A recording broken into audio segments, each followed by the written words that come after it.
আল্লাহ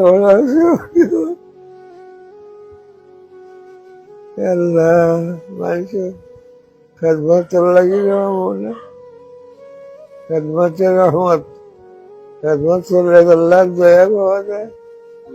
আমরা মনির আমরা দয়া পাওয়ার আশায় আল্লাহ আপনার বন্ধা খারাপ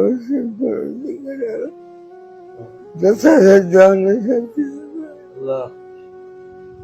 আল্লাহ সারা বিভিন্ন মনের মাঝে একটা মহব্বত হারিয়ে দিবে।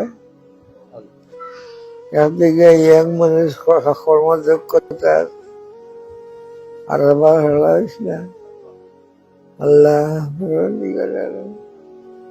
আর তো সাথে আছেন যে কোনো আছে বিষয়ে হলে হলেও তারা সামনে লাগে।